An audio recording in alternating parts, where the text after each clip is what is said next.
Good evening, everybody. Welcome to the Blue Abroad Show, Monday edition. Fresh week, fresh energy.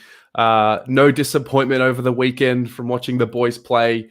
I've got the Pom, mate. You've cut the hair. No more headband. Can we first of all say hello to you and what's going on? What's happened? Oh, well, I mean, this is what happens when you're in lockdown and your wife is bored.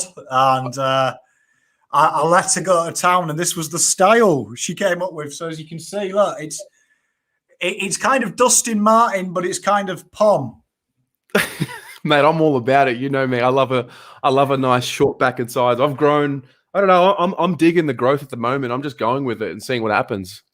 Well, I always get on the trends a bit late. I reckon everyone's going to go with a long fringe now, and forget it was Uncle Pom who brought it back. But this is what we're going with now. No, I love it, mate. I love it. Tonight's going to be a little different, ladies and gents. The fan cams will be back. I think one of the core things that the channel does is and does very well is the fan cams and gets you guys involved. So I thought it'd be a good idea. There's a lot to talk about that's happened over the last week or so. Pom will be hanging around as well. We're going to get the link. I'm going to put it in the comments right now. So if anybody would like to come and just have a chat, if you have a question about anything that's going on, feel free to jump in and ask a question. Pom and I will go for about 10 or 15 minutes here, and then we'll open it up. I'm putting the link in right now. Hit the link. You'll hit the waiting room. I can fit 12 of you. If you get in, you get in. If you don't, just be patient. You know how this goes. But before we do any of that, we need to do things properly. We need to play the intro and get this show started properly. What's going on? Martin's been very impressive every single time. Thanks all the supporters, thank you for all the love. Dave Simpson playing Glasgow, and there's a magic bar. The ball inside 50, control! He strikes it beautifully. He's got it.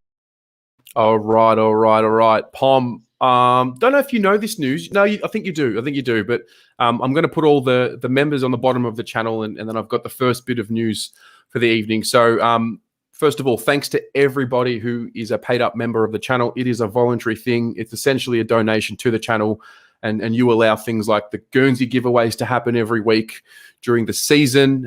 You also allow player sponsorship, which is the first item on the agenda. So while your names are there, I want to announce that I've confirmed that we'll be going again with Corey Durden in 2022.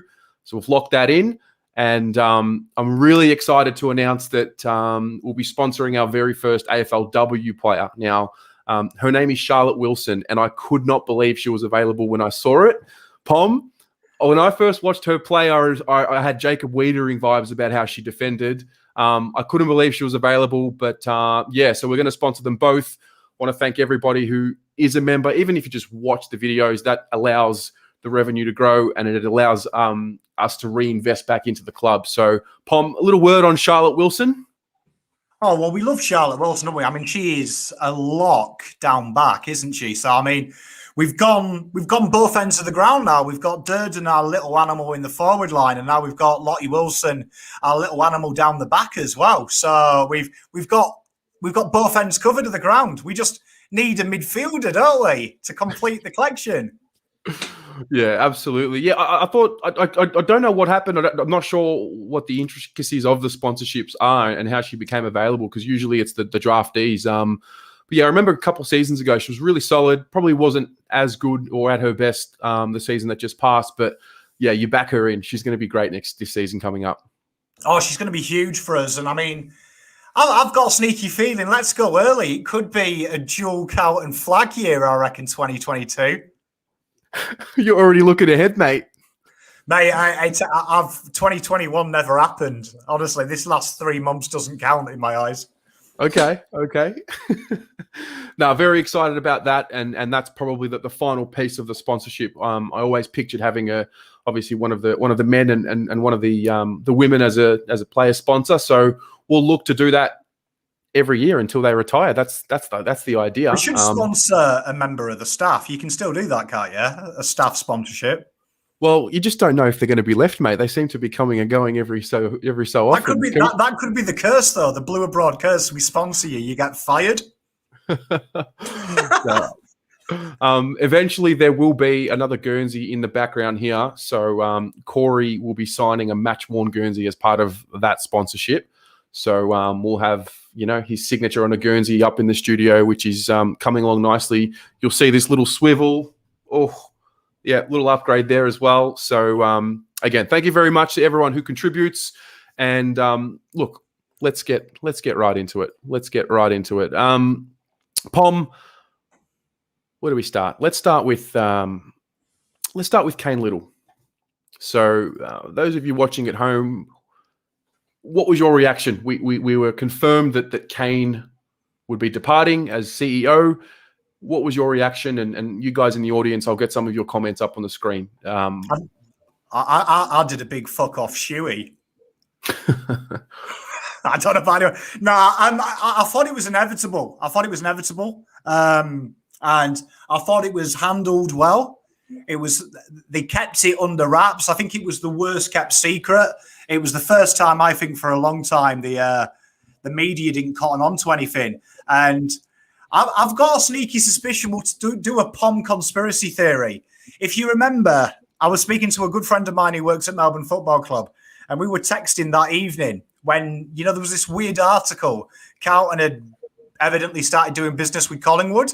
And his reaction to that was, I reckon in the next 24 hours, someone gets fired at Carlton, because he was like, it was such a stupid thing to be thrown out to the media that he felt it was a setup.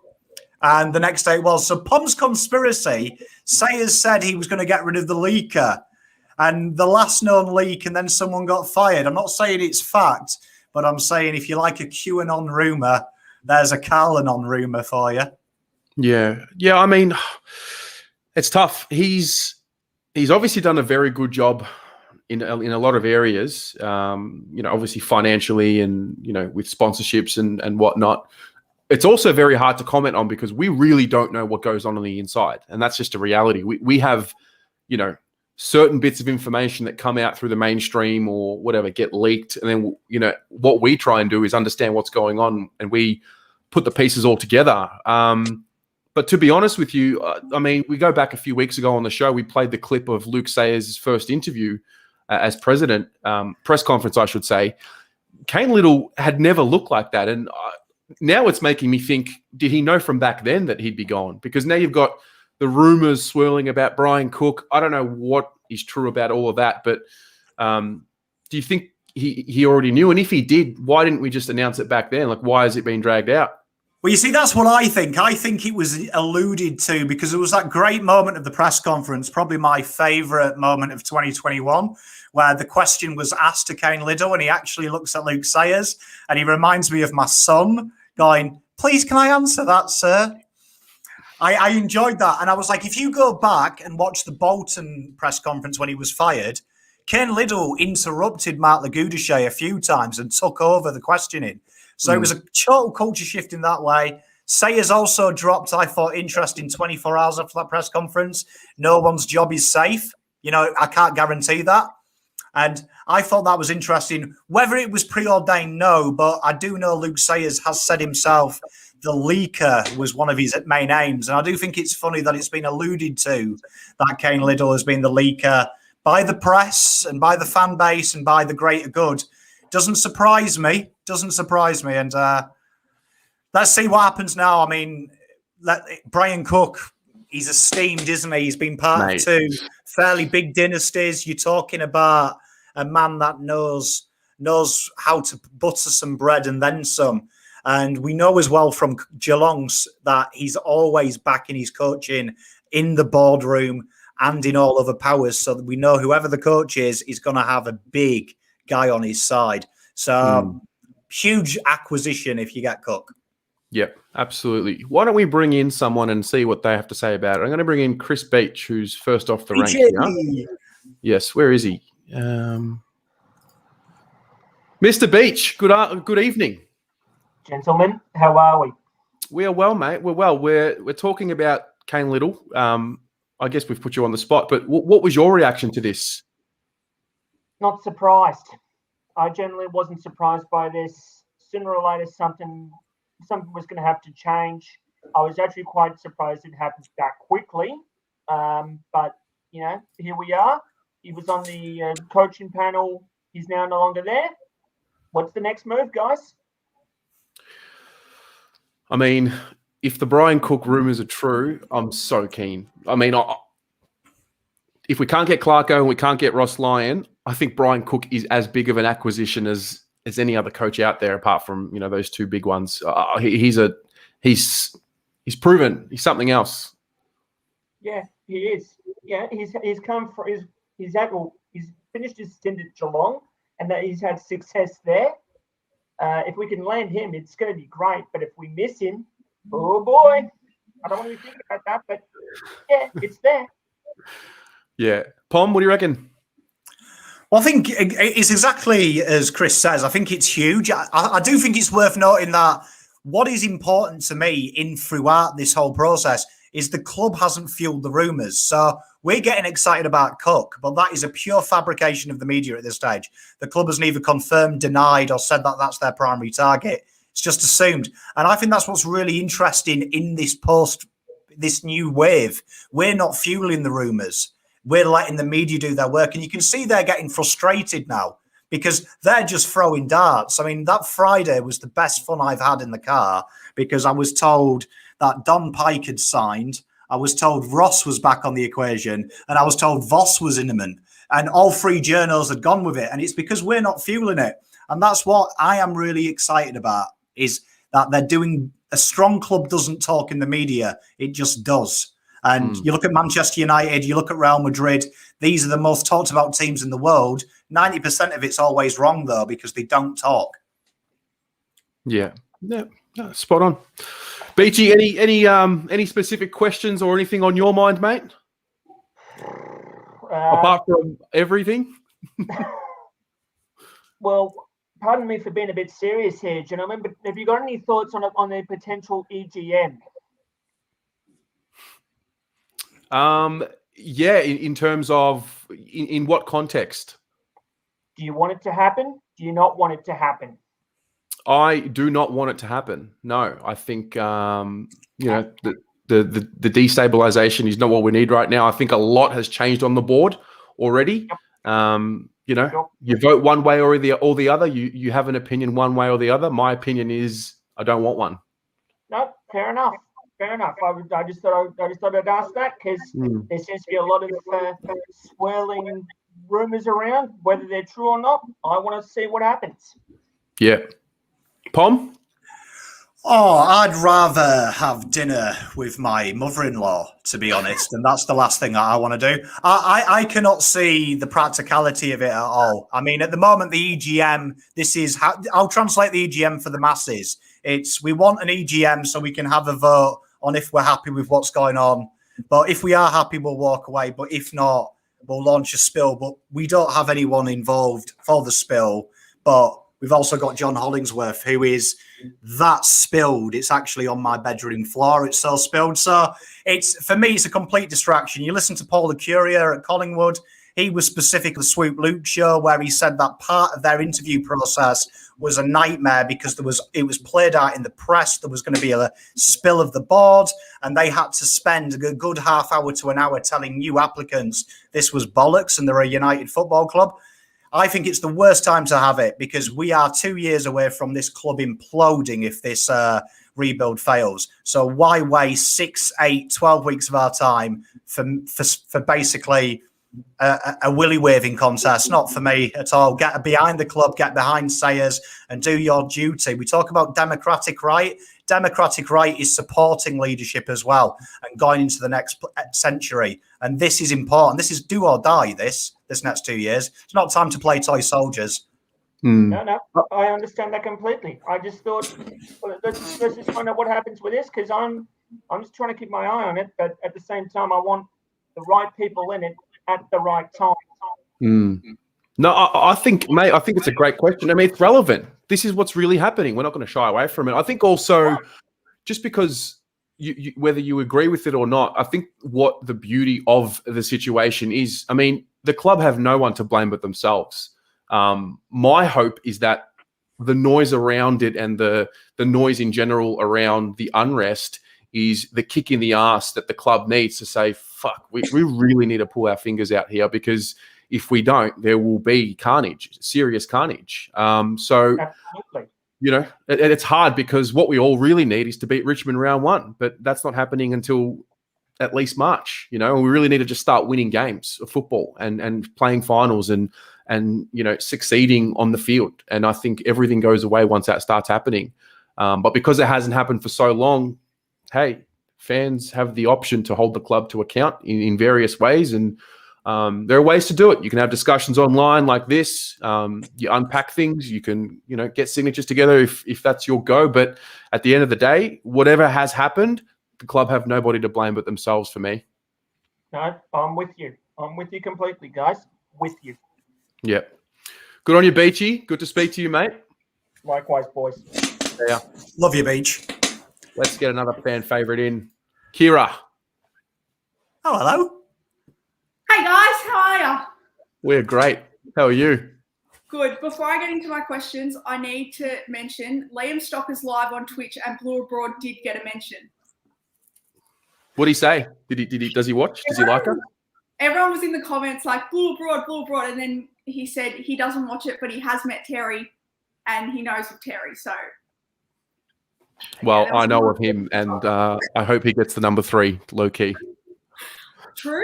Do you reckon that's a possibility? I hope so. Personally, I don't know who else would we give it to. They'll probably retire it for a year. Well, That's a common thing to do. that is. We'll see. Kira, what's on your mind? What's happening in your world? Greg Williams, I think he's a big one. And with obviously media, who knows what they're talking about, but the whole mention of he's got an office, his role is a lot more than just a board member. I wonder what your thoughts are on that. Yeah. Pom, I'll let you kick it off. Well, I mean, I just watched his video just briefly before this, because it was only 5 minutes. If anyone has got 5 minutes after this show, do check it out. I mean, I thought one of the big things for me was the first time I've ever heard a board member or a representative of Carlton talk to the fans direct and say that he felt our pain, the frustration he taught. That excited me. But I thought the biggest takeout for me was he alluded to that the players are well looked after, but they're going to be tested from now because it's been average. The results have been average and below average in cases. And that kind of turns me on, really, that how he said that, you know, that he said the expectation has changed at the football club. And I also enjoyed the fact he told us a bit about this process, that it's a fluid process, that it changes dependent on experience and which coach they're talking to. And I thought that answered all the questions that we've had in the media the last 2 weeks, because all I've heard is process, and I've got tired of explaining to people on Twitter a process is just something that happens. It could be a phone call, it could be a coffee. It's not Survivor. We're not putting them out on a magical island and the last one standing gets the job. So I really enjoyed that. I thought it was, if these videos continue, that's exciting me. If these videos and this indirect knowledge, it makes me feel part of something. Yeah. They finally got the message. They did. There's 2 parts. Number one, they're getting behind the camera and they're giving us that direct access before those videos become available, you know, to the public. And number 2, you listen to Diesel speak. He uses the words, we've been average, not good enough, like language that you, Kira, me, like the actual Carlton human being uses. And I think when you combine the 2 of those together, you get an authentic message. So listen, 2 from 2. I thought Luke Sayers' video in his first address was good. I think Diesel's nailed it. Diesel's obviously been on the channel as well, so he isn't afraid to get, you know, on the ground level with us here and chat to Carlton people. And he's a Carlton person. Like, he gets it. And I think that's important, what we needed on the board, especially. We needed someone who can be the voice for the Carlton person, or the common Carlton person. So I love it. I'm really keen. I'm glad you brought it up. Yeah, we don't have a CEO or a coach, and I'm drinking the Kool-Aid for 2022. So we're off to a great start. We're making finals, guys. It's happening. I love it, Kira. That's the spirit. Stop That it. is the spirit. Another thing Stopper said on his live, someone asked when we're winning the grand final, and he said in 5 years. I was hoping it was going to be a bit sooner than that, but it's all right. He's not setting the expectation too high. Yeah, we definitely need a grand final a little bit before that. But let's start with beating Richmond round 1. And then I think we'll all know that the club have actually, changed. Was the last time we beat them in 2013? Yeah. Oh, Yeah. right. Thanks. Look at Kira. She built us up only to throw us back down. Absolutely. Round 1, 2022. We'll beat them. Yeah. No, that's important. I think that's when we'll all know that some changes actually happened and, we're getting better. So, yeah. Kira, anything else on your mind? No, that's all for me. Love it. You have a great one.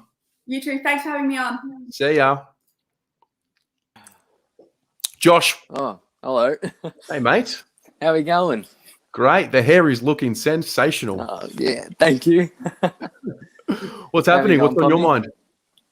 Oh, I don't know. I keep looking at Twitter and I keep just with Carlton, there's just too much crap going around. It's hard to trust the news now. What's real, what's fake. I think I just got to stop until something happens. But I think I saw something on Facebook last week. I don't know if you saw this as well. It was comparing Adam Chera and Pat Lipinski. I think it's Lipinski. Yeah. Without their names, just their stats side by side, right? No names.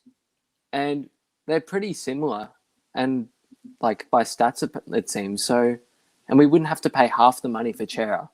For Lipinski over Chera. So, I'm trying to think, what do we throw at Chera? Because he's going to want a bag. And he'd be a staple for our midfield, 100%. Him, Cripps, Walsh, that'd be unreal. So I'm just thinking, do we just have a go at Lipinski? I mean, he'll be just as good and we won't have to pay half the money. Or do we just pay a shit ton of money? Let's face it, Fremantle are going to ask for a pick 6 as well. And we're going to be paying a lot. So, I don't know. Yeah, Pom, you're the draft trade guy. I step back at this time of year. I don't know what's going on. I do have a feeling about what I think we should be giving up, or even if we should be going after Chera. But what do you think? Is it really just as easy as swap pick 6 for Chera and move on and get on with it? I think Chera they'll want a first rounder. I think looking at we've been dealt kind of, I think, a bit of luck that Lockie Neal has retracted, or if even that was true, he's staying at Brisbane. That's what we know for a fact now. I think that helps us out in the terms of that. You've got to remember he is out of contract, so there is a theory that we could take him to the pre-season draft like we did with Martin. So we do hold the advantage in that trade negotiation. Pick 6, he's definitely worth it, without a shadow of a doubt. It depends if he's worth it to this football club. Now, I think, personally, I'm with you, Josh. I think that there is other areas we could spend pick 6 on, as opposed to now. But I would propose this. Next year, Fremantle will probably be looking at a potential of Neil may want to go next year.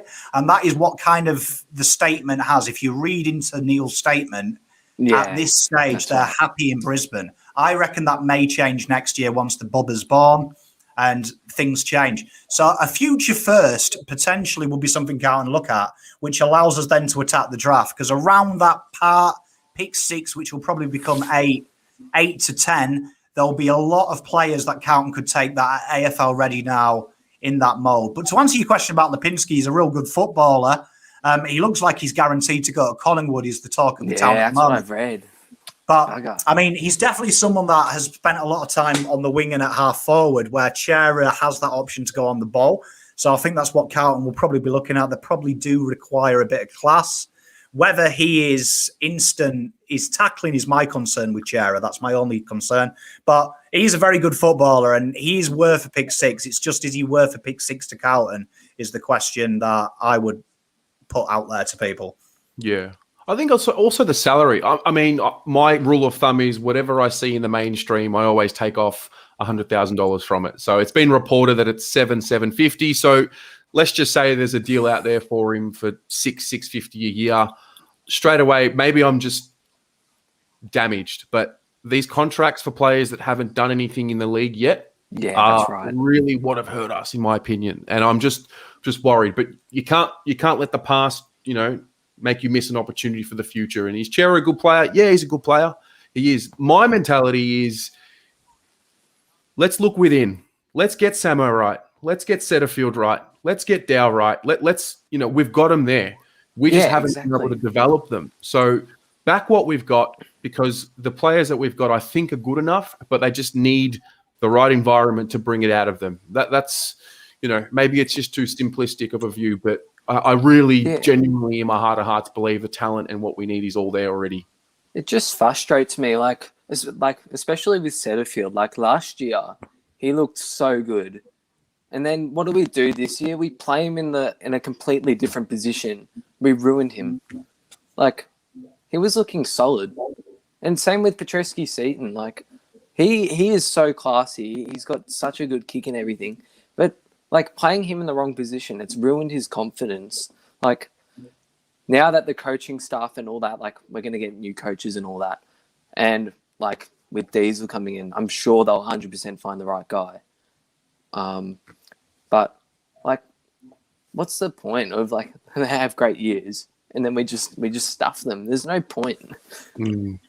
Yeah. But, I'm with you, Josh. And I think if you actually add a Hewitt or a Dunstan, someone that is hard tackling and creates space for more talented footballers, you'd actually see Dow and SPS go up exponentially. The problem you've got is when you actually look at our midfield, and I implore everyone to do this, with Melbourne, you look at our midfield to Melbourne, there is an astronomical difference in talent levels. They've got one superstar ball getter, Walsh. They've got Petrarca. They've got a hard-on baller like we have in Cripps. They then have role players that really separate their midfield. Viney being one who is a beast, who creates space. So Petrarca can do his magic. You've got Harms who floats through there. They've got a lot of them players like Langdon and stuff, which I would say pound for pound aren't astronomically better than what we've already got. So is there a need for pick 6 to go into Chera? I don't think so. I think someone like Josh Rochelle will instantly make our football team far better. And then you throw in a hard guy that's going to get them tackles. Like you say, Setterfield, he looked like he was going to be that guy. Obviously, could he come back? We can't. But getting a Dunstan or a Hewitt, I think you'll start to see a huge difference in our midfield's output. 100%, yeah. And like Dow, we've seen flashes, and like we don't need him to be like a superstar. Like, as like what Eddie Betts said, like if everyone just plays their role, right? We don't need 18 superstars out there. If we had maybe 5 superstars out there, but the other blokes, all they have to do is they play their role, right? We will get there. Like, we have such a good list, and obviously everyone's like said it, but this year was so disappointing. But like, things will click eventually, I think. Well, off field, we're starting to fix stuff, which is great. And Cain Liddle going like, thanks for doing some of the stuff off field, but Brian Cook, come in, please. We need you. Yeah, I'm with that. 100%. Nah, love it, Josh. Great stuff, man. Thanks for tuning in. Cheers, fellas. Have a great night. Legend, mate. Shan. Oh, here she is. With her Murph gear on. Love it. Can't hear you. Didn't get a chance to wear it in the watch along with Pom, so I thought. Yeah, you were too busy crying. Shut up, you. What's happening? Nothing much. How are you both? Yeah, we're good. As good as you can be under, current times. But well, at least we don't have the stress and the disappointment of the team. But we're plugging along. No, but how good's Melbourne? They were in the same position we were about 3 years ago. Let that sink in for a minute. If we fix what we're fixing off field, that could be us. Can you imagine? I mean, no. Oh my God. Like, I'm already stressing out at the fact that if that's us in 3 years' time, my husband's already said to me, you can party outside of the house. Yeah. Yeah, I'll definitely That's get happening. divorced. I'll definitely That's get divorced, happening. I reckon. I mean, I just can't picture a time where, when we are good, it being that good, where we're 10 goals ahead. I just feel like no matter what, we're going to be doing what the doggies have been doing and winning the close ones and getting in those close matches. And it's just, I don't know. We need to get some serious medication prepared. Literally, when you say like us 10 goals in front, in the back of your head, you're always going to be like, are we going to lose this? I can't wait till we're that good. I can't wait, because I've made a lot of enemies on this journey when we're shit. Imagine how many enemies I'll make when we're good. Oh my God. Yeah. Some of the content that you've been sending me the last couple of weeks, Pom, has just been absolute elite. So Yes. it's only going to get better from here, lads. That's just, I can't wait. Shan? Side note, don't you dare give our number 3 away just yet. Okay, you want to retire it? Yes, for 1 year at least. Just Okay. give me a chance to mourn a little bit, yeah? Okay. I thought we could give it to Walsh, because you love Walsh. I do love Walshy, but I can't see the number 3 on his back. If anyone, it would be Stocker, but not yet. All right. We Let will me put in mourn. well, apparently he knows who we are, and we might go on his Twitch stream after this and let him know, sorry, Stocks, not next year. You have to wait. Shannon says you have to wait. Yeah. Shan, I've got one for you. Sure. There's a bit of news. The AFLW news started pepping up, and we're going to have you involved with a little something. But Yes. Sean Hampson, he's back at the footy club. He is going to be working with was it just the rucks? Because I watched the video. Yeah. It seems like all of the key position players and the tall players he was talking about. You want to shed some light on that? Yeah, well, I was actually going to bring it up. So thank you. No, I had a look and I'm a bit confused. Like, he hasn't done anything since he left Richmond. He's done no coaching work anywhere. He's been more focused on his cafe in Ascot Vale with Megan. So the fact that he's been appointed is a bit of a head scratcher. Mm-hmm. Don't mind the appointment. Like, if we're going to have someone who's going to look after our ruck stocks and our key position players, fantastic. It's just a bit confusing that it's someone that hasn't done anything since he retired, essentially, from Richmond. So, don't know. It'd be interesting to see what happens over the summer with the team in regards to how he's going to coach and what he's got to offer. But kind of hard to put a finger on the appointment when it's come completely out of left field. So they seem to know what they're doing. But yeah, that's just my 2 cents worth. I don't know. I've got no idea what they're doing in that regard. But yeah. No, I mean, it was a shock to me. I didn't know if he was even interested in coaching. I never really thought he'd be into, but then I start thinking at the same time, because the AFLW is so new, that we're in this era where any player who's played, a decade or so in the AFL, any knowledge that they have is probably going to be valuable. Now, whether it's valuable enough for a full-time role or whatever the role is, I don't know. But, I imagine he'd be able to provide some value. But yeah, I'm with you. It was very left field. Very. Oh, no, I agree with you. It was probably not the most logical choice, but I mean, he was a very tough player, wasn't he? Second and third effort. So for our ruck goals, if he can bring some of that to help an already talented midfield, I mean, it's only going to be a win. I do hate to say it though. I think the AFLW is kind of like the entry level position at this stage, isn't it? It's a bit like the women's soccer. So you'll see a lot of the ex players, I think, go that avenue, and VFL particularly. So hopefully it's a sign of things to come. Yeah. Well, yeah, I agree with you in terms of like it's a good coaching starting point for most. I mean, Dennis Armfield spent a lot of time at North Melbourne. And you look around the AFLW, you see a lot of the ex-players at their clubs in some capacity. So even coaching, like you've got Nathan Burke, who's the coach of the Western Bulldogs. So it kind of makes sense. But interesting appointment. And a few people have made that comment today that it's an interesting appointment. But yeah, I don't know. What would we know, Shan? We're just fans. This is also true. And I agree with Pom. If you haven't watched Diesel, go and do it. I mean, I'm genuinely pumped just watching him. Yeah.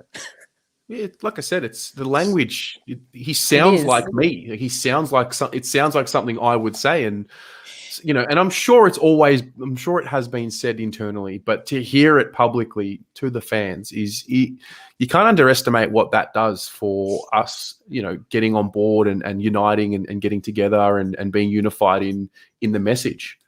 It does, and it kind of takes away from the negativity at the moment. It gives a little bit of something for us to look forward to, and something that we can like really get our claws into and go, right, this guy's going to make a change. And this is exactly the kind of language that we want to hear. We don't want to hear all the AFL jargon that that Cain Liddle and all these other people would spit out.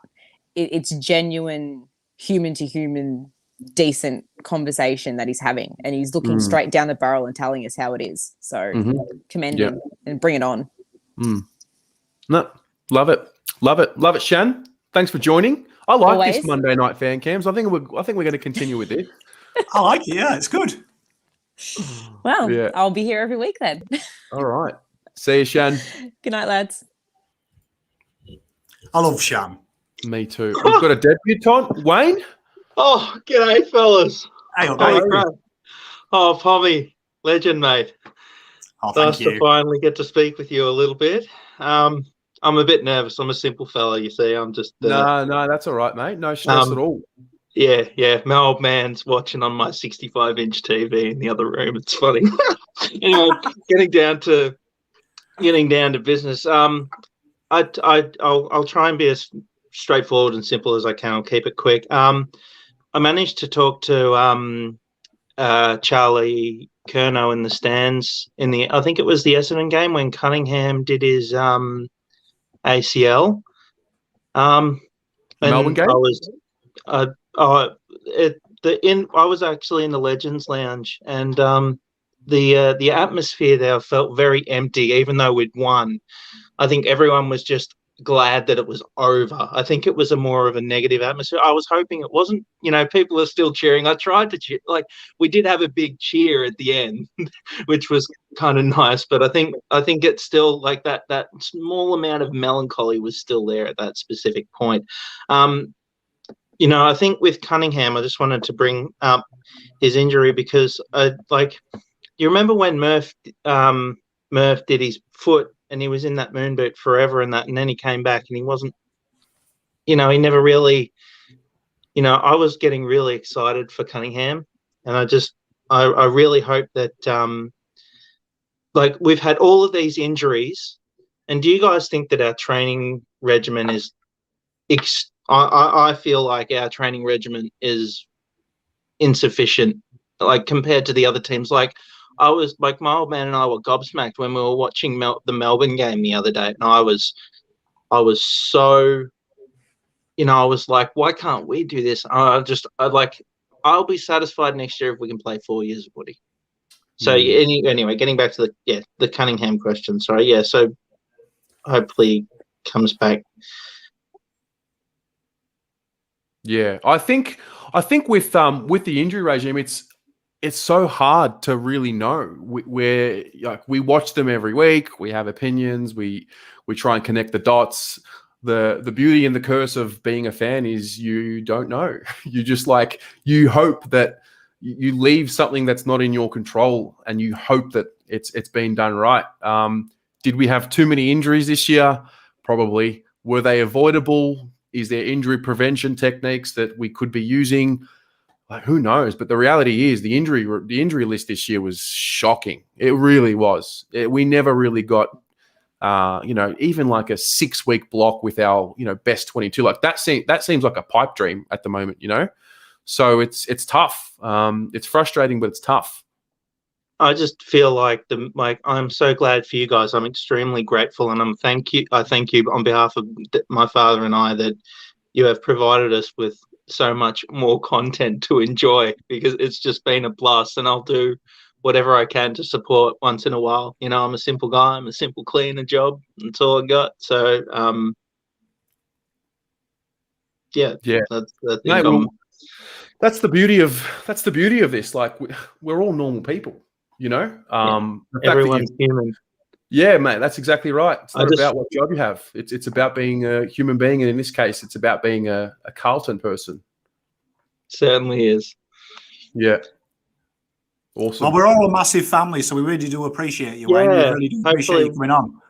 Yeah, once all this old shenanigans go down, I'll hopefully be able to meet up, have a few brewskis at John Curtin or some of the other places in Lygon. Sounds good to me, my friend.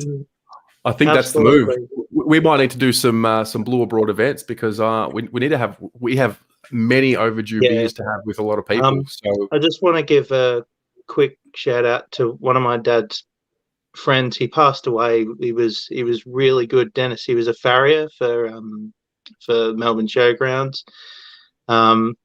He would have loved to see what our,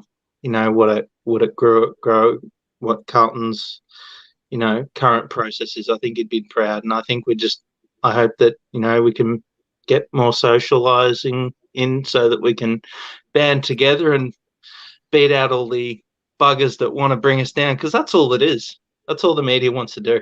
It's just as simple as that. yeah, well said. Great shout out, and thanks for joining, mate. Really appreciate you coming on and having your say. Thank Cheers, you very Wayne. much for having me. I really appreciate it. Love to your dad as well, watching on the big 65-inch. No worries. See you, mate. Lovely guy. I bet Lovely my guy. head's massive on a 65-inch TV. Same. Young Zach, Hello. how are we, mate? I'm all right. Jeez, I miss these fan cams. It feels like it's been ages since the Giants game. Me mean, too. probably hasn't And you been know that what? long. It's good to do them with like a calm sense of state, not Oh. like a fired up sense of state. Tell me about it. Yeah. What's on your mind, mate? What have you got for us? Well, we've gone from Clarkson to Ross the boss to now probably Voss the boss. What are your thoughts on sort of the coaching situation? I know it's probably the biggest part of the off-season so far for us. Pom, we'll let you start on this one, mate. Oh, mate, it's tough, isn't it? It's tough to know what to believe and what not, because the club are doing the right thing and just letting Tom Brown throw darts. I'm still 79.2% sure it's Clarkson. All right. And I'll tell you for why, because I know people in the comments are going to say he's turned us down. Has he, though? And also, let me remind you, at the start of the final series, Mr. Basher Hooley's agent confirmed Basher Hooley was going to stay and was looking over the contract at Richmond and was looking forward. And Basher Hooley's words, I'm raring to go for 2022 and get our flag back, only to retire from football the next day. So Yeah. AFL footballers won't tell you what they're going to do. They are liars. And Alistair Clarkson has always been a private man. And I think he's playing his cards right. So I would not be surprised to see Cookie come in and then his mate Clarkson comes in. But if not, we'll go Terry's mate, Michael Voss. Yeah. I mean, I think in the current landscape, particularly when you talk about mainstream media and the way it's set out, you pretty much need to say that you're out of the coaching race just to stop the speculation, especially with Carlton. Because, and don't worry, every single name is being noted. Every single jab is being noted. Yes, we deserve it and we'll cop it. But the reality is, like, Clarkson needed to say that he was out just to stop the daily speculation about it. And I think Kira just put a comment here as below and she's nailed it. No coach is out of the race until they have another job or until we have a coach. So I'm with that. So I was getting caught up personally with the Ross Lyon stuff. And then once that went a little cold and he's obviously, pulled out of the race, I'm now in this state of mind of, I don't know who it is. I'm happy to not know who it is until it's announced by the club and it's locked in. And I find myself being a lot more calm about it. Yeah, especially with no games on.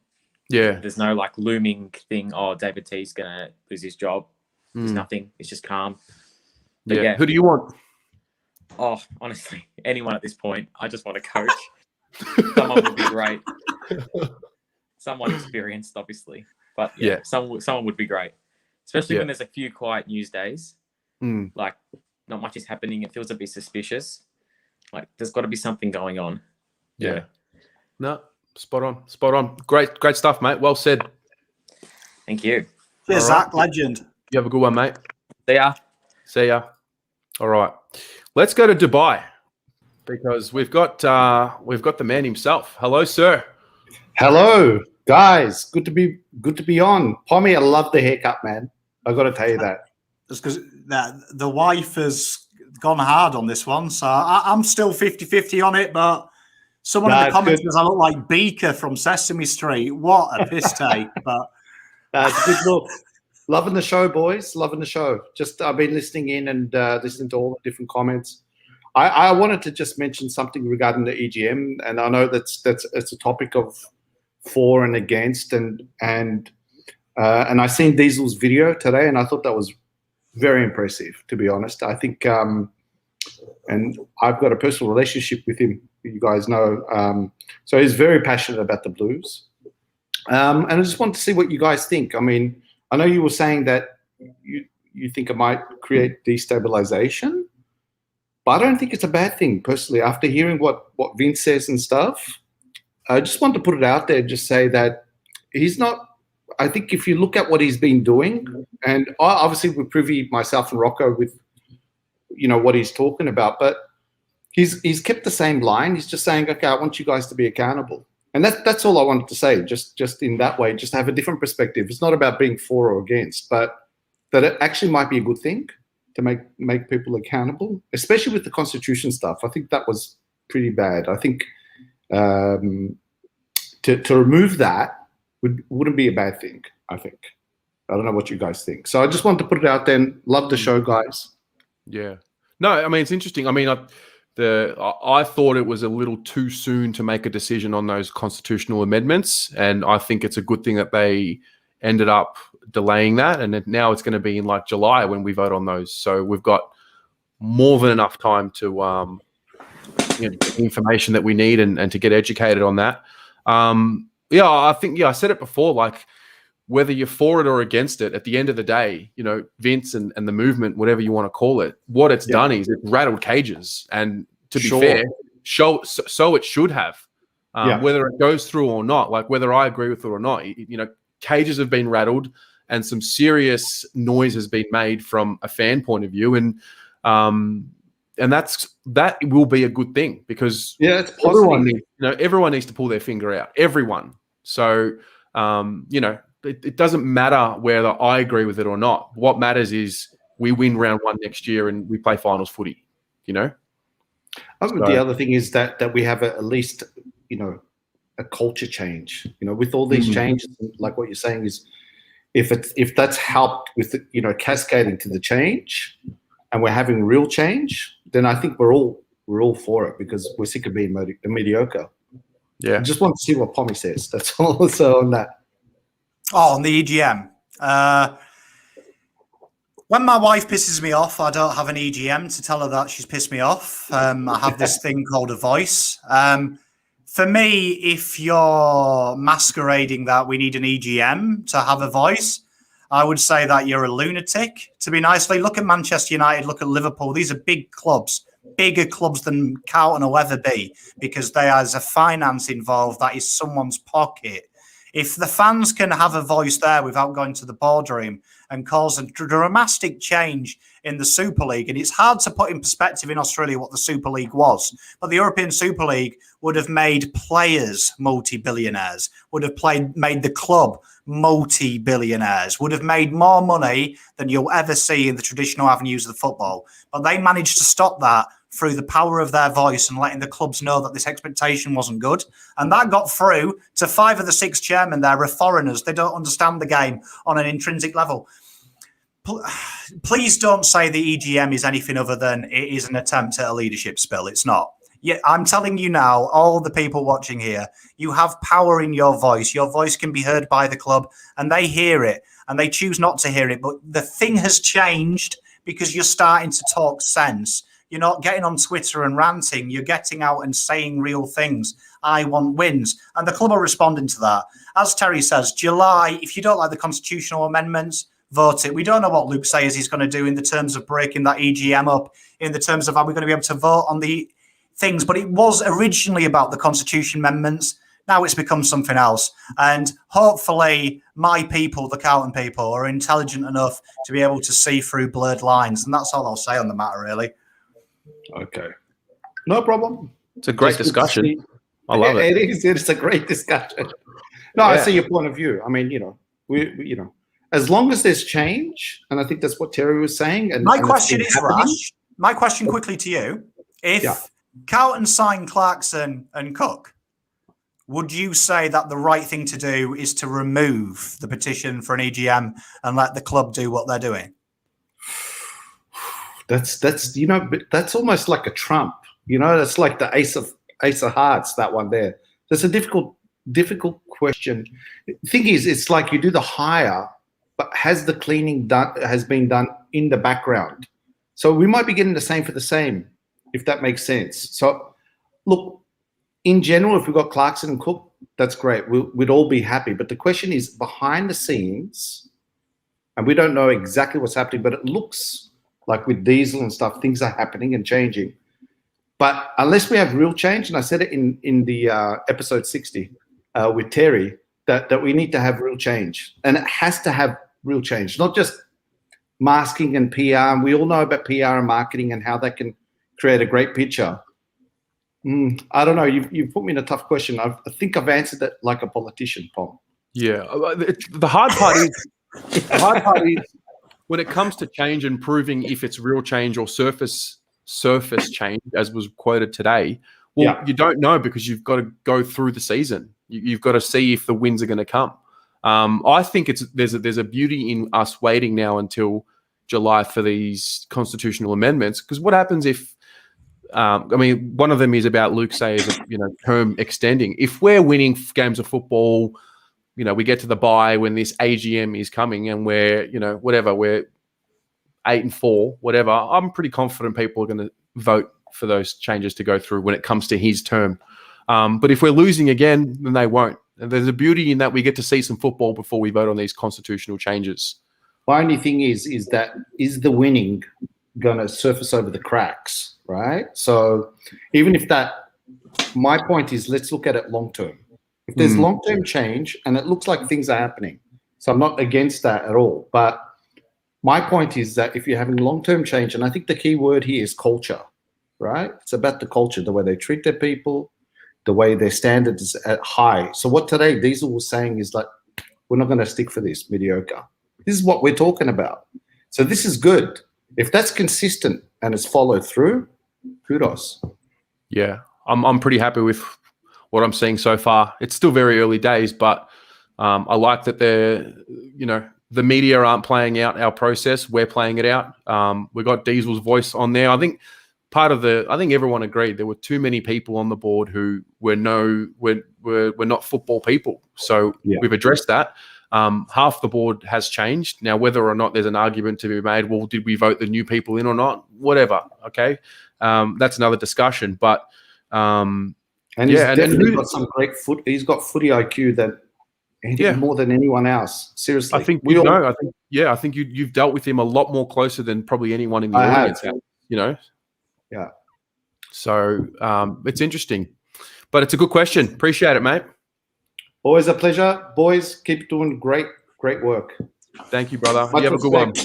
And everyone check out Lionheart, mental health podcast that the guy below me does. It's real phenomenal and it'll really get you thinking about stuff. Real beautiful work that he does down there. So check that out.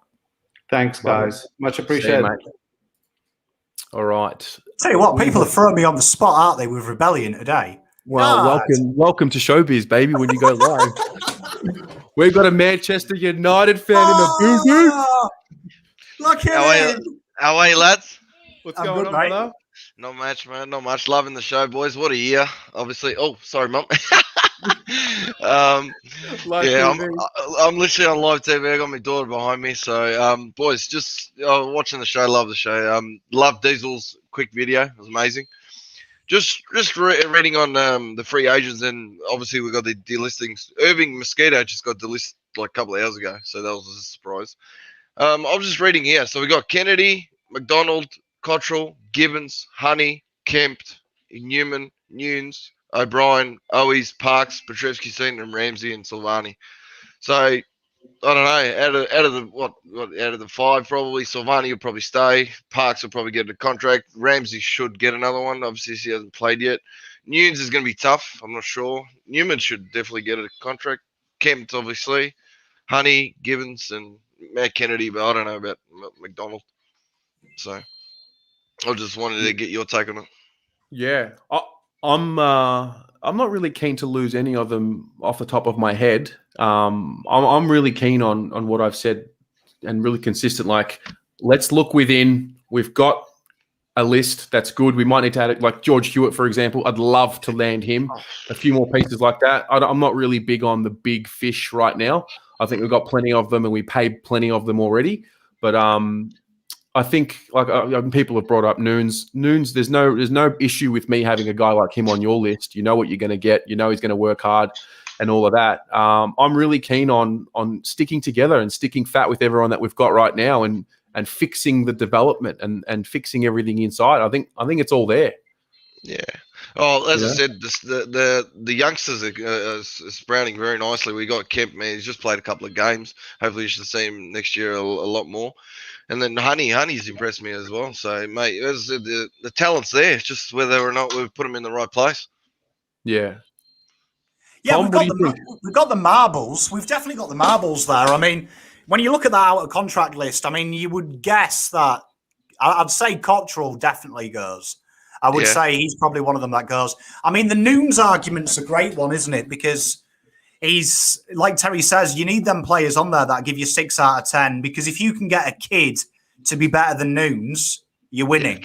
You're winning. So, like, whether that's a Jack Carroll and they train him, they were playing him more on the wing in VFL. So if that's an avenue that we can get him better than Nunes, it gives you a place marker, someone to beat. I'd say Oscar McDonald would be the one that I'd be looking at Laddams, maybe upgrading that pick to a Laddams or something like that and letting him go. But it's getting to the stage now, I don't know about anyone else in this rebuild, but you've started to grow personally attached to the players. Yeah, I'm starting to grow personally attached to them. Same, man. Like Kennedy, yeah, he earned his contract, mate. He should be getting at least a couple of years, and you know what I mean. He's impressed me so much, you know what I mean. And yeah, I haven't seen much of Ramsey, obviously, but yeah, it's just so hard for delisting people at the end of the year. Whoever's going to be the coach. And quickly, how good is it to have Ronaldo back? You have no idea. As I said, the first goal, I'll give him that. It was a tap in. Obviously, it wasn't the greatest, but you know what I mean. Still, it's good to see us having back. Hey, Terry, Arsenal, thank you. Finally, you got a win, which is good. It's about time because I've given up. I've given up. Honestly, I'm sick and tired. Every team in world sport that I support sucks, and I'm damaged, mate. My father-in-law is an Arsenal supporter. He's like, please just let us loose to Norwich and get Arteta out. I was like, no, you've got to win, man. It's been quite fun because I've been telling Terry to try and just get mentally in a good place by watching a lot of the round ball game. And I keep forgetting he's an Arsenal fan, and it's the worst advice I give him. Hey, Glasgow Rangers, bro. That's the one. Mate, we're killing it. All right, Betty. Thanks for coming on, mate.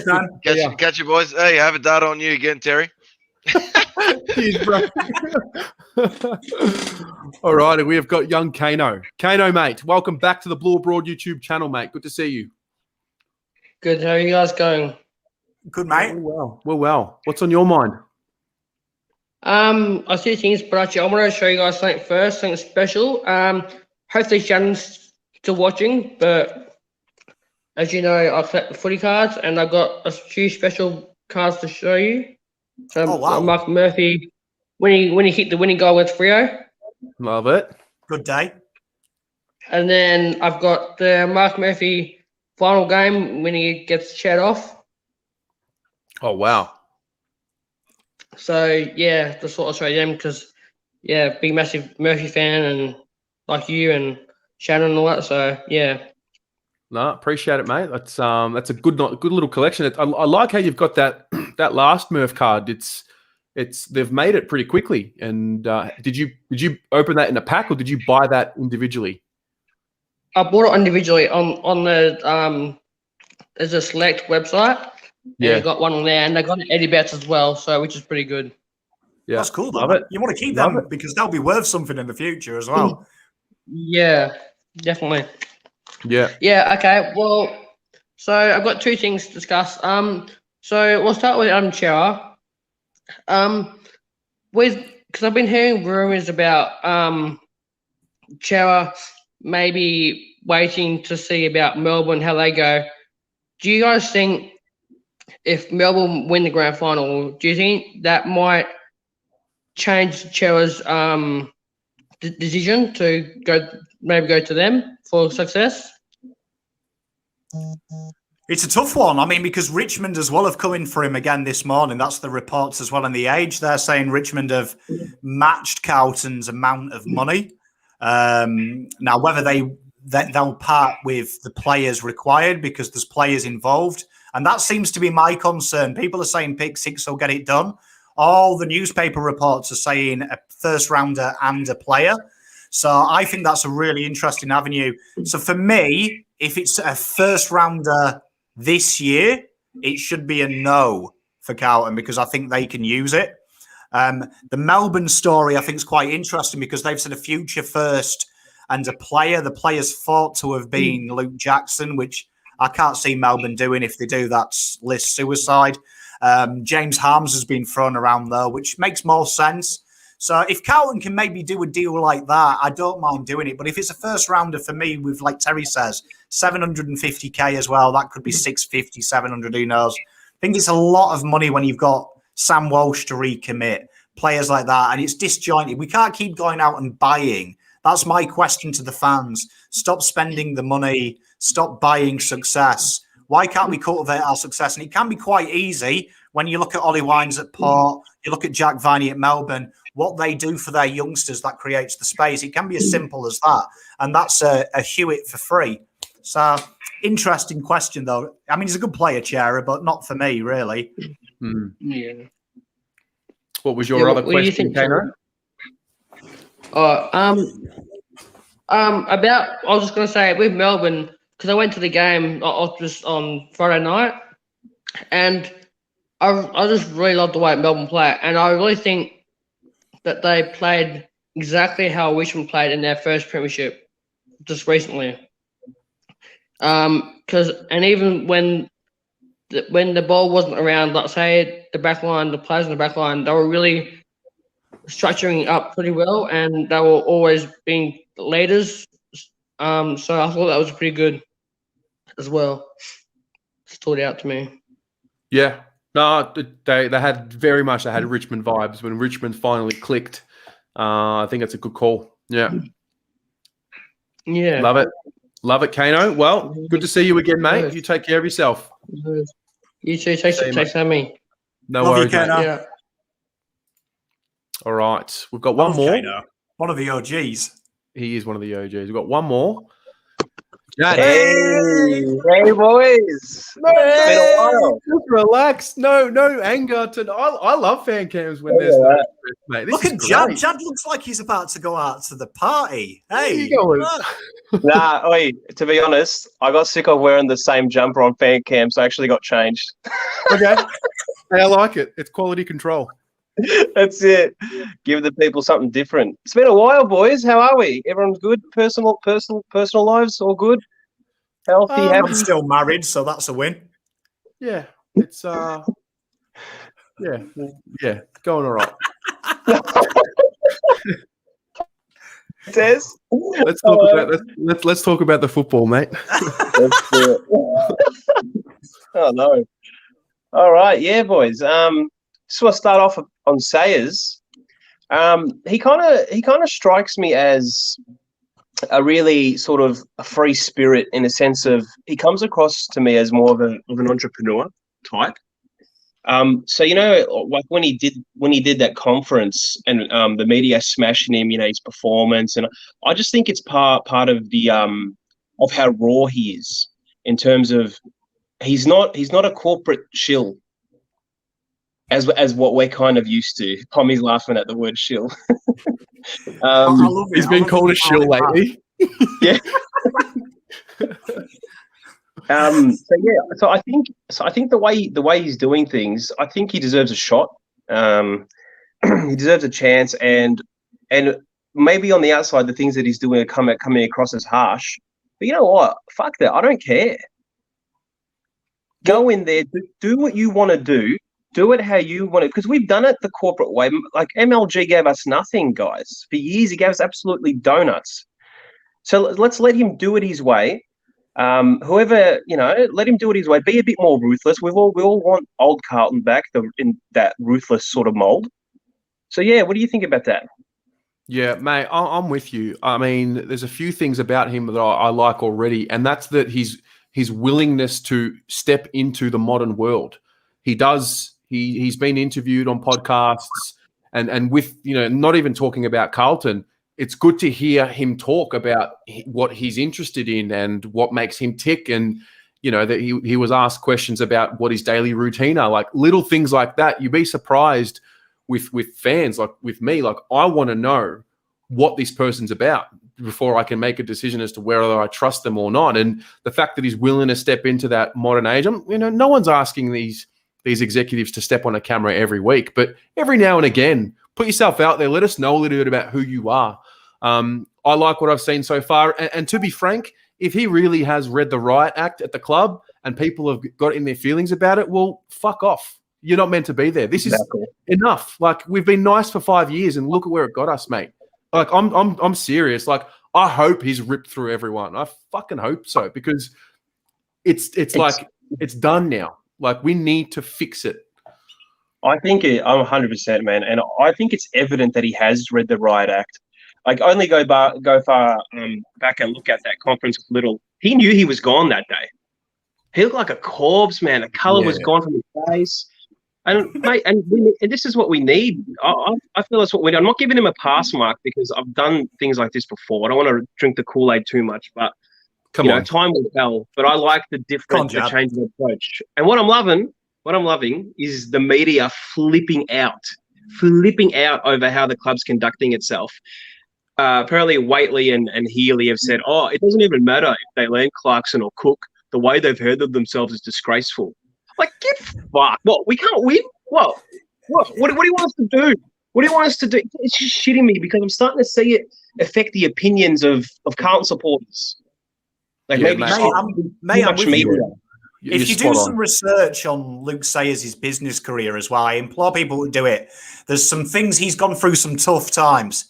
I work with a guy actually who was with PwC. Without going into the intrinsic things, there was a review done where there was a sexual harassment case and it was seen to be a boys' club. Now, Luke Sayers got hold of this and he gutted that place, and it has now got 100% staff approval ratings. It's one of the most positive places to work in Australia. He has turned that toxicity culture around very quickly, and he did it with an iron fist. And I'm telling you now, if you want someone to fix what has been a boys' club at this football club, he's got the right way. One of the guys that he's brought in, who everyone is saying, it's a boys' club. If you actually do the research on the gentleman, he worked with him. Luke Sayers let him go. He set up his own business, and he's come back to him because they are a trusted soundboard, and he's someone that holds him to account. So quite often in business, you'll always have someone. I have Terry who tells me I'm a dickhead. I sometimes need it. You need that in life, someone you trust who can intrinsically tell you you are out of order. And I think it's an exciting time. And I would just say, go in like you are, Jad. Mindful that we've been wronged before, but it's like love supporting your football club. If you treat everyone like your ex, you're going to die lonely. You've got to sometimes just open your heart and allow yourself to be hurt. So I'm giving myself to Luke Sayers. And if he hurts me, he hurts me. I'm bigger than him. I'll knock him out.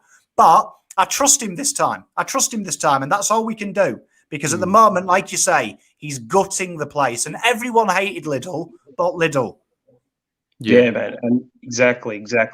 And I just think that it just comes from his like that entrepreneurial sort of background where he's not going to be shackled by board shenanigans and crap like that. So fuck it, let's just see where it goes. I just think an EGM at this time, if the spill were to happen, I just think that would be probably the end of the list as we know it, because fuck, like it's a waste of time. Do you know what I mean? It's a waste of time because I'm telling you now, you could have David Hasselhoff in there with Arnold Schwarzenegger and Donald Trump. They haven't got enough time to implement all the changes and all the damage limitation, catching up on what's gone on the last 6 years with 2 years left of this list, because you've got a 2-year window now left of this list historically to get it right. So this is literally Sayers or bust. And at the moment, he's doing the right things, doing the hard calls. I know everyone disagrees with me because a lot of people say it's wrong. I thought having the external review midway through the year, when, let's be honest, the football we were playing, you could have got prime Tony Lockett and we were shit. He got the information before he took power, and now he's writing it. So I am excited, and I think we've got to get excited until we're proven wrong. But videos, wearing jumpers at press conferences and videos from Diesel today, something's different about this football club, and I don't know what it is. I agree. So, and I'm willing to drink what they're providing me, because Carlton are going to win a flag next year. I've got an inkling. We're back, baby. Please don't go there.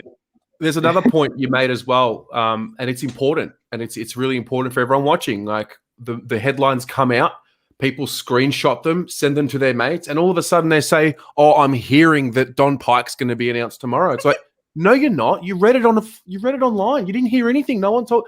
We need to be very careful and aware that the mainstream media's agenda is attention and eyeballs and clicks, and so you need to be able to decipher what's reality and what's not. Like, when you're being sucked into a headline, you should know. And we have a show every Monday where we don't really refer to every news article because we know we don't really know what's going on the inside. That's clear, but just please don't get sucked in. I think Rocco says it every week. Don't get hoodwinked by the media.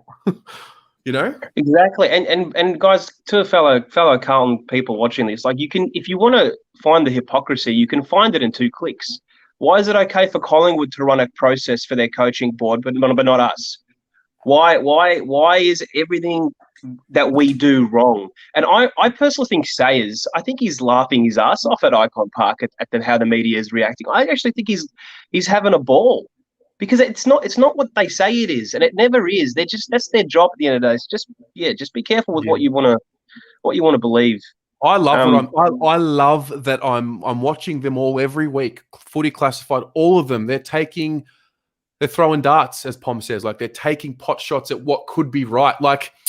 Collingwood offered the Collingwood offered up their IP last week. If you bought into that, you need to assess yourself. If you bought into the fact that we sat down with Collingwood with pieces of paper across the way, if you bought into that, you need to reassess. They're just throwing away. That. But what's brilliant about that is if you go back to that rumour, the exact words were, she believed a member of Carlton had met with a member of Collingwood to discuss. Now, it probably goes on, because I said it's non-news. They probably do have coffees and say, "Oh, do you have a nightmare when you were trying to get a new coach at Collingwood?" And they were like, "Oh, yeah, we'd have time wasters." That is a meeting discussing a process. But they made it out to be something it's not. And that's why I thought it was funny when I spoke to someone in the industry at Melbourne. He said, "I bet someone gets fired at your club in the next 24 hours," because he said it smelled of a fake leak. So just seems such an unlikely story. It was such a rubbish story. Because I put a tweet up saying, "Breaking news, Luke Sayers has sugar in his coffee." It was a ridiculous comment. Yeah, it's just funny how differently we're treated. We're Carlton, fuck the rest. We're just better than them. That's all it is. Yeah, and the reality is we deserve everything we're getting. All the false claims, all these media people having jabs at us. I love it because we deserve it. And I love getting what I just think, we've brought it on ourselves. And we just live in hope that we get it right by round 1, because how much more longer can we talk like this, guys? Come on. When are we going to be doing fan cams every second week knowing we're going to win games? When's that happening, When are we going to do fan cams naked? When we win flags? That's what I want. Blue abroad only fans. Sign me up.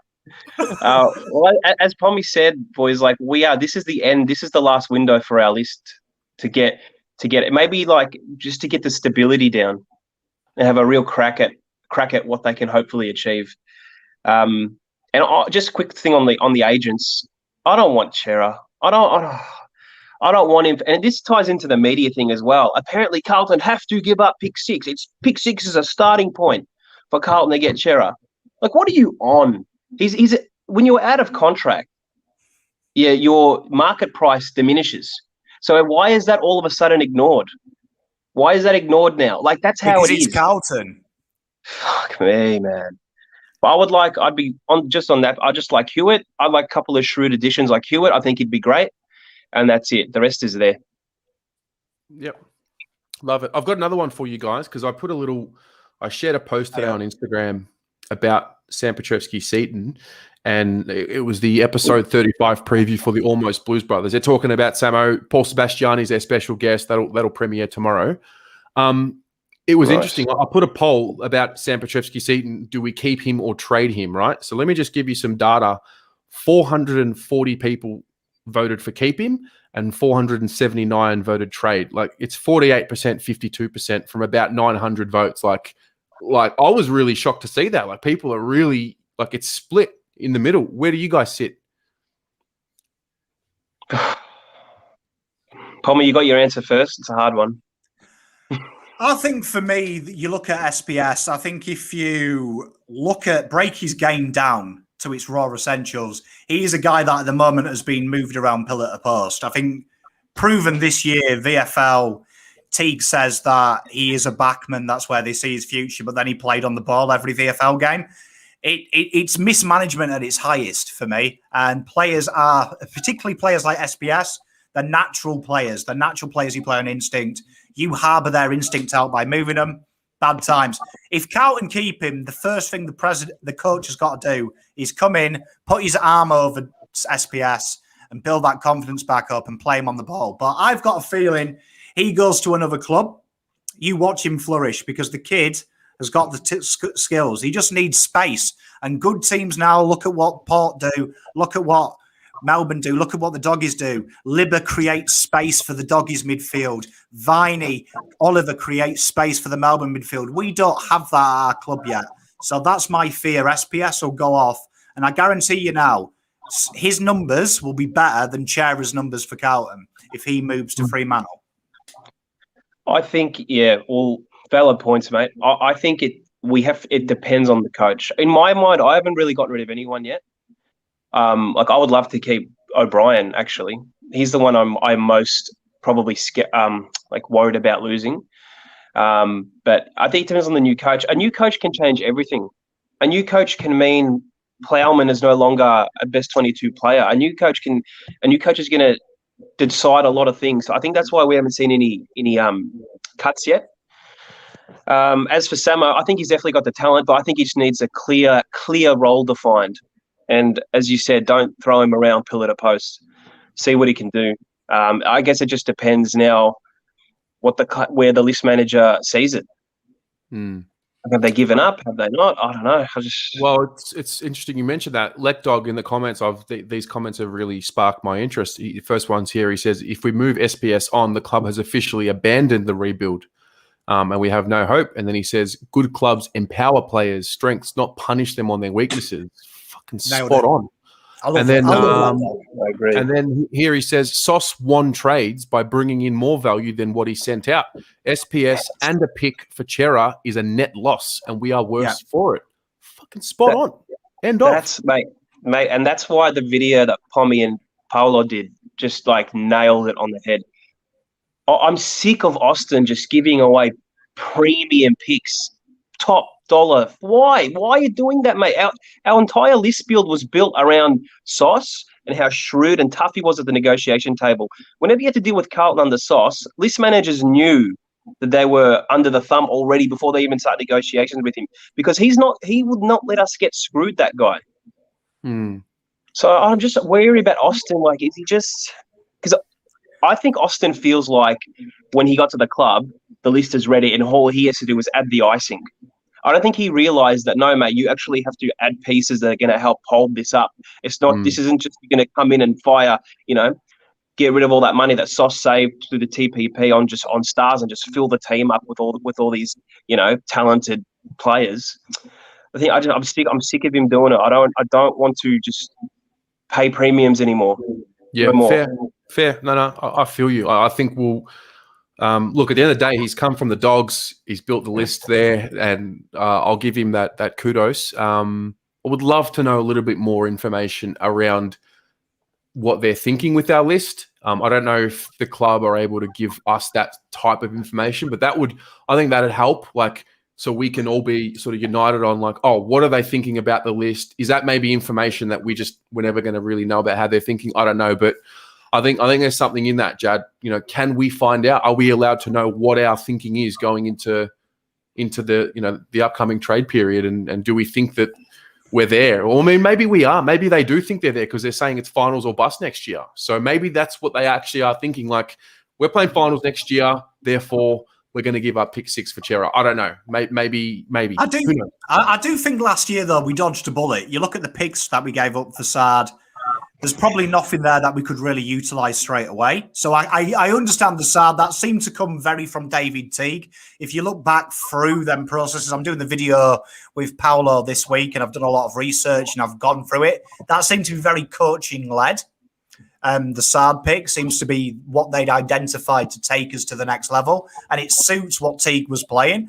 But to answer your question, I think we'll be okay. I think what people are underrating, if you do say it is Clarkson, I reckon the Clarkson influence of him sitting O'Brien on his lap, him sitting SPS on his lap, looking him in the eye as a 4-flag winner and saying, I have faith in you, I think you'll see exponential changes in players because David Teague, okay footballer, won a BNF versus Alistair Clarkson, 4-time Dynasty winner. The difference is huge. If a guy like that puts his arm around you and says, you're somebody, you are somebody. So I'm excited about that factor. If it's not Clarko, who is it, boys? It's Pommy. I'll do it. I've got a feeling that if it's not Clarko, I think it might be Voss. Or Don, Voss. Yeah. At the moment, it's Don Pike. In the moment right now, it's. Incidentally, if you go back to that interview when he said Don Pike, that was pure banter as well. He didn't even say it as breaking news. He said it as an off-the-cuff statement that people have taken as scripture. And that just shows you they just gobble that up because nothing's coming from the club, and I'm loving that for a change. That's something we should actually be happy with. Yeah, the leaks have stopped for real. We're not running on the media's agenda. When the leaks are there, the media know what's going on, and therefore they're telling us by Monday this will happen, by Monday or whatever. So no, I'm with you. I'm with you, Jad. Love it. We love stuff. You, Jad. I've got Rocco in as well. So Jad, we'll get you out. But come back next week. We'll do this all over again. Love you, bro. Boys. Good talking to you. Love you too. Love both of you. Love you, mate. All right. We've got to get Rocco in because it's Rocco. It's rude not to. Rocco! Guys, how we going? We're good, mate. You're calling from the Jumper Punch HQ? Oh, yeah. I'm just kind of finishing up the big show for tomorrow. So it should be good. You looking good, guys, there. I like the new hairstyle there, Pom. You're starting to trend up there, mate. Mate, you've got to do what you got to do, eh? You do. You got to do what you got to do. I like it. So what's the discussion here? I've actually just got in, so been busy. Got in just before COVID, so no one come after me, man. I got home before 9 o'clock, so it's all good. It's all good. So we've gone through Cain Liddle. We've gone through the coaching search. Actually, let's go there because you saw this all coming after round 1. And I remember having a conversation with you, and you're like, Teague's lost the players, and whatever you had seen. Yeah. So, I mean, and you've also always said it's Clarkson. Are you still confident there? What do you want? I still think it doesn't matter who comes in, who goes out board and all that. It really doesn't matter at the moment. You'll be stupid not to go for Clarkson until the last second, until someone signs, puts that jumper on, stands in front of everyone, says, I'm the coach, right? You'll be stupid not to chase him, right? Because he hasn't officially said anything yet. Correct. His manager, like, I don't take nothing on his manager. He's getting paid. I don't give a shit what he says. He can say whatever the hell he wants. You know what I mean? Until someone puts on that top, right, and says, I'm the official coach, I'll be chasing him. He's the best. Full stop. Full stop. Unless you can get me Hardwick, right? You get me Clarkson. They're the coaches I want. They're the best ones. I'm going to keep – I'll be talking to Hardwick too now. That's what I'll be doing. So you're going to try to get the best. So, of course, I'm going to go. Do I think he's still going to come? Like, the longer this goes – the less likely it is, you know what I mean? Like, why haven't they signed? Even with Cook, they're saying next week now. Why isn't he signed? Why isn't he signed? What's the hold-up? What are we waiting for here? What, have they got some sort of strategy going on here? It's always a hoodwinked. Do we have to wait until the grand finals played? Because then, you know, every team's finished. Why? Collingwood have set up all their coaching panel already. We're going to get to next week. We're going to get to the week after. I'm telling you, mate, there's going to be no one left. There's going to be no one left. No, what I mean is, like, if there's someone you want to interview that's maybe at Melbourne right now or at the Doggies right now, do you have to wait until, of course, you know what I mean? Of course, if there's someone at Melbourne or the Doggies, all right. If there's one of them, of course, let's do the right thing and not jump in and let them get through their final series. But anyone else is open slatter, isn't it? True. Well, yeah, I'll be trying to organise this. What's that? Yeah. No, sorry. You go. No, I was saying you said you'd be trying to organise Cook. No, not Cook. No. I'll be trying to organise anyone else at the moment. I'll be trying to get this done as quickly as possible. We're wasting time. I just don't get it, man. We've got to be organising drafts, man. Collingwood's already a step ahead of us already. I'm not saying they got the right coaches, like they got Bolton, so I don't know what's going on there. But, I mean, I think they I did see that. That's very interesting.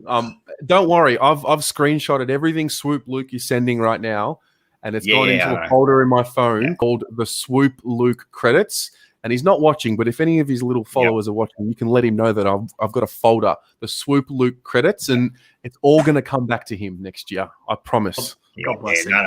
Well, that's it. Anything that we all say is all going to come back to us anyway. So, because we've all got different opinions about all this. But as far as a coach, I mean, we're running out of.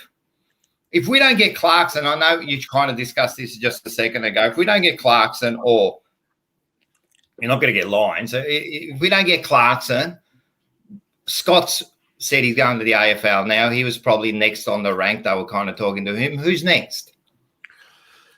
Voss, Pike, John Siracusa. I don't know. Yeah, all the ones we didn't want before. Now they're all good. Yeah. They're all good now. See, and this is the problem, man. We're waiting. I mean, things are happening at the club. People aren't wanting to come for some reason. See, the question I ask is, why don't they want to come?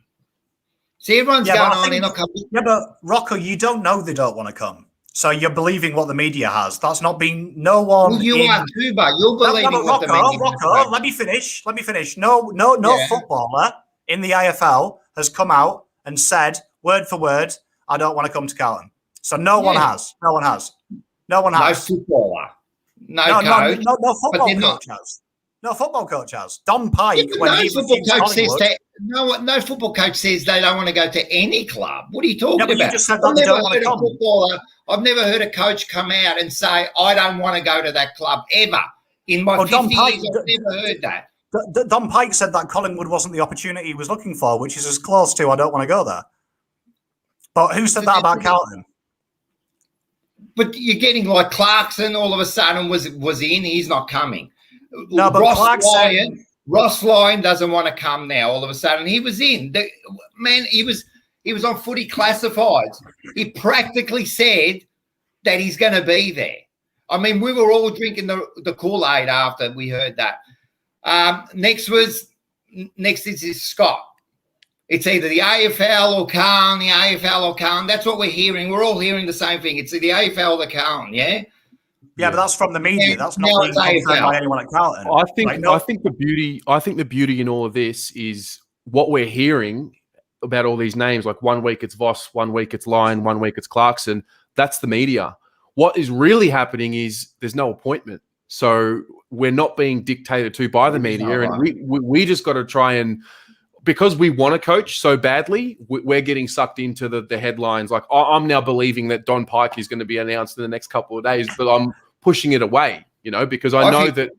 I think Tom Pike's getting to be one of the favourites now, because that's getting very loud now. So yeah. So I mean, we'll see. You But look at, to me, you could say that no one's ever said it and that, but I don't know. To me, I'm just looking at it basically just guy from Reservoir. They're not coming. Even players over the years, players haven't really wanted to come. They haven't really wanted to come, and we've always gone to the bottom of the barrel. We wanted Cornelio, we wanted Cali. We end up with, let's get Williams. You know what I mean? Well, let's get him. Like, I don't know, man. It's a bad smell, and it's been there for ages. Well, to answer your other questions as well, like Cookie will have a contract extension till a certain period of time. So when teams play finals, their contracts run from final series to final series just naturally. Yeah, so there will be a legality around that unless there is a payout or a reason for us to do it. And Clarkson's got a very heavily documented settlement. So by AFL rules, that settlement will be based on him not working this year. So if he works this year, there will have to be an agreement like Brisbane did with Hawthorn to get Hodge. There'll have to be an agreement that is legally binding that allows Carlton to take some of that settlement and it be repaid. So there'll be a huge complication with that. So it's not as simple as the media make out. There is huge legislation. So even if Carlton wanted to, we're no longer in the 80s where Luke Sayers can say 2.8 million. It's waiting at 14 Hanover Court in wherever. Go and collect it. You start Monday. So for me, don't worry. Like, don't believe all this media things, because we've heard today what the process is. We've heard twice now. The process is fluid based on coaching experience, and they have a shortlist. So they've confirmed they've had a shortlist. I know some people are twisting that and saying, why do you call people? Well, if either people are completely have never worked in any important job in their life, or they're naive, because you always call a shortlist before you do interviews. That is called a recruitment process. So Carlton will have called people. That doesn't mean you're going to get the job. It just means these are the guys they want. They probably had an application process that we don't know about and a sounding out process. But I wouldn't worry, because at the end of the day, most clubs now, their list manager does all of the list work with touches of who the coach is. So for me, all these coaches need is, what do you want? And they're probably telling them that in these process now. And they're probably all saying the same thing. Because in my opinion, the players we need, a blind man and a dog could see it. So I'm sure these AFL coaches, whoever's interviewed, will probably be saying the same names in and out. And I'd be very surprised if they're not. I hope so, Pom. Yeah. I've been hoodwinked enough. I hope so, mate. We all have, mate. Really we just need to start. I really hope so. See, all this is just, it sounds like not particularly what you're saying, Pom, but everything that's coming out, and that I'm telling you, go back, and it's all just sounds the same to me. It just sounds the same every 2 or 3 years. It's sounding the same thing to me. Like, I don't know, man. I don't know. Yeah. It's no different. And I hope that in a year's time or 2 years' time that we say that it's completely changed. But to me, I'm seeing no change at the moment. It's exactly what we went through with Bolton. It's the same what we went through with Teague. I'm hearing the same things. Yeah, you've dressed it up a bit. You might have added a bit of parsley to it to make it look like a meal from MasterChef. But at the end of the day, man, it's the same meal. It's the same meal I'm seeing. Yeah, but Rocco, what I would say to you is the only thing that makes a lie is no truth. So what would you have the board do? Because before they've always said it's getting better, but they've lied. But how can a new president come in and say it is getting better and do these things and he make it be true when he is doing it? Because if it's truth, you will only find out in 3 years' time. There is nothing this board can do to do it. So my argument is this: instead of bagging them and making it worse and putting the AFL offers, because this does affect people coming to the job. It has been proven in Collingwood. Collingwood's board has said all the negativity wasted their time selling it to prospective clients. So just get behind them in blind faith. We can deal with it in 2 years, because we can't just get behind them in blind faith, man. That's ridiculous just to get behind people with blind faith. Why you might as well just follow a religion. That's ridiculous, man. I want to see proof, man. I'm not seeing anything. But what I'm saying to you is I can't give you the proof for 2 years. I can't give you the proof for 2 years. So yeah, but so I can see from past events. I can see from past events what's going on, and I can see the same thing happen. You're just saying blind faith. All right, we'll just keep doing blind faith. At the moment, man, I'm getting the same semester there. Has Luke Sayers lied to you? Has Luke Sayers lied to you? No, he hasn't lied to me. Luke Sayers done nothing, to tell you the truth. He's done nothing but get his 20 possessions for the week, man. He's done nothing. He's done zero. Who said? He hasn't done anything that I can say that I can put him on a pedestal or anything. Luke Sayers has done nothing at the moment. He's done zero, but what he has to do, he's done nothing but what he had to do. That's it. He's just been standard at the moment. My question is to you, okay, but what could he have done? Like, I mean, I get what you're saying, but who's told you he hasn't done it? Has Vince told you that, or has AFL told you that? No, this has got nothing to do with Vince. What I'm saying is, what's Luke Sayers done that's so great now? Okay, I keep hearing, he did a press conference. Oh, he's on the media. So what? So goddamn what? 20 years I've been waiting for shit. What the hell has he done? Okay, well, what's MLG he done? told you. Okay, well, MLG did he sack Liddle? Is that what he's done? He sacked Liddle. If I may. So where I'm with you, Rocco, is it is smelling like the same things, and we all need to be very careful now of not just believing in things blindly. Because you remember with Bolton, it was we're getting an external panel. We're going to go get that. What was it? We hired a consultancy firm with Ange Postecoglou and a panel, and they picked Bolton. Then apparently there was the same thing with Teague. They interviewed a short list of candidates. That's where I'm definitely hearing the same thing. And the reality. What about Woosha? Where's Woosha? I want his manager. That's all I want. I want his manager to run jumper punch. That's what I want, because Woosha had the best deal I've ever seen in my life. This is hoodwinked by the whole club again and again and again, man. And I'm telling you, I am a scarred person. I am not just going to jump on and just accept everything and say, I'm not going to do it. I'm not going to do it. I'm not going to keep getting hurt by this club. Yeah, I think... I want results. And I'm telling you, I don't care who's in. Like you mentioned, Vince, that I don't give a fuck, to tell you the truth. I'm telling you now, I don't care who's in there. I'm not going to give them nothing. I'm not going to give them nothing until I see results. Yeah, I like it. I'm with you. I don't want to hear this, I'm going to give faith to them. I don't want to give faith. I don't want to give faith to anybody.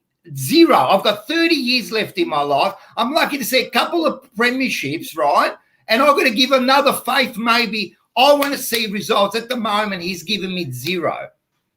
Yeah, I think it's a reminder. What's he giving me? It's a reminder to stay on our toes and not get sucked in completely. 100%. That's all I'm saying. Yeah, I'm with you. Doesn't matter who's because remember the hoodwinking that I kind of come up with, but we all went with it, right? Don't be hoodwinked. Don't get hoodwinked again. Just be right on your toes here. Don't get hoodwinked by the little bit of like glitter that people are throwing, because trust me, they're still hoodwinking you. They are still hoodwinking you. They have to. Yeah, the time is to show it now. There's nothing wrong with that. I mean, I don't blame anyone if they've completely lost faith in the club. I don't blame anyone. Like, how can you have faith in that organisation at all? Zero. How can you have any faith in them? What have they shown you? Forget about now what he's done in the last month or 2 months, whatever. What have they shown you in the last 3 or 4 or 5 or 6 years that you can have any faith in any player, any coach? No, that's different. What I'm saying is, and this is my issue with all this EGM talk, it's all well and good to go on social media and It's just got nothing to do with the EGM. You're bringing up the EGM. Let me It's finish. got nothing to do with the EGM. I've let you shout at me for 20 minutes. So the least you can do I'm is not show me the shouting same at you. respect. No, I'm Italian. I'm not shouting at you. What I'm doing is I'm expressing myself. So that's it. I'm not shouting at anybody. So we can all We're all go on the same team. That's what you got to remember. We're all on the same team here. Okay, I'm done with this conversation. Let's move on. Well, love it. I love the passion. I'm with you, Rocco. This is what we need. Yeah, I'm with you, Rocco, in always remembering to always look out for things that may not be there on the surface, and just staying ready and not falling into the traps that we've fallen into. I'm with you on that. I'm also with what I've seen so far from Sayers. Yeah, it's good, but the reality is nothing's happened until we beat Richmond round 1. Then we'll know things have changed. Yeah, not only beat Richmond. Let's see some. No, I don't want any. Let's see some. I don't know. Let's see some progression in the whole thing. You know what I mean? Like, yeah, with the coaching and with the assistants and what players are we going to get, and we won't know until it all happens. Yeah, but let's not get hoodwinked in the meantime. Yeah, like let's see something. Like, let's not just get hoodwinked with at this moment. We are no better off than what we were like when the end of the season, and you can't tell me we are. How are we any better off now? We got no coach. We got no CEO. There could be another couple that have gone. You might say that's a good thing, but we still haven't got those. We haven't got any of them yet, right? Yeah. We're behind now in the drafting and that, so we don't even know what's going on. And you know about these things, Pom. Like Collingwood already had. They got a coaching system. They got a coaching panel there. They're already working out. How can we even know who we're going to pick up if we haven't even got coaches there yet? Well, Am I wrong there? Well, that's the thing. We can't get behind anything yet because we haven't got the coach and the CEO, and therefore the new direction of the club. Which then we can decide whether we agree with or not. Like if it's Clarkson, he'll come in and he'll say, "This is what I'm going to bring in." You either believe him or you don't. If it's Don Pike, he'll do the same thing. If it's Brian Cook, and whoever's there, we'll back him. Whoever's there, we'll back him. Or we'll give them that chance to back. We'll give them a chance to prove themselves, because really, that's 100%. What being a fan is. You do have blind. You have no choice. You do. There is an element of having a little bit of blind faith, and you just hope once they're there. Yeah, you just once hope they're there and every position is filled, then you have to back them, don't you? Once they're there and all those positions are filled, then 100%. I'll back them 100%. I'll get my membership, I'll back them, and I'll go to every game, and I'll yell, and I'll do everything I can for the 22 weeks. And what we've got now is, once that all happens, we now have something where we can hold the club accountable by calling it out every week. I saw this week. I saw this team selection this week. I didn't agree with this. That's we did do that this year. We did. We used our voice this year to make it very clear how we felt. You know, and I think we made a difference. Mate, 100%. The club know what we feel and how we sit about things. So it's good. Gents, 100%. Nearly 2 hours. I love it. I love it. I love it. Rocco, tomorrow, what do we got in store? 8 p.m. Wow. There was a heated not argument. There was some heated discussion too yesterday.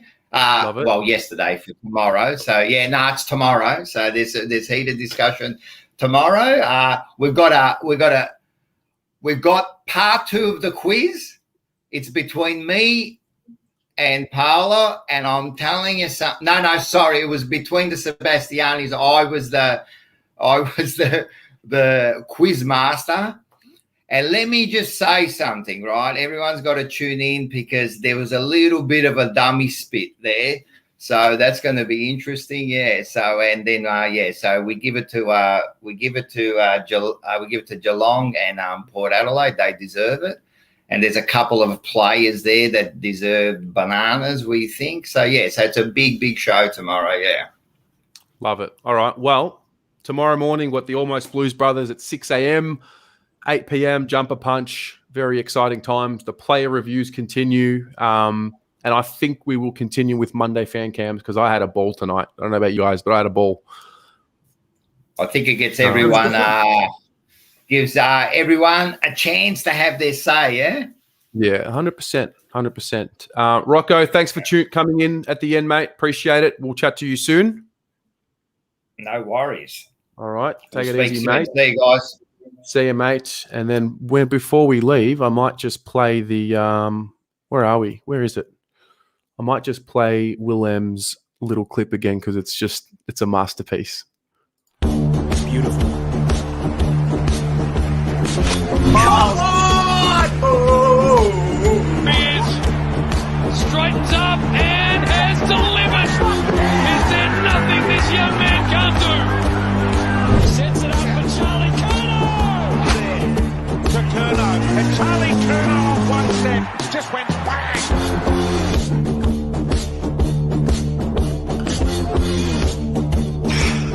I don't know, man. Mate, that comment. Dribbles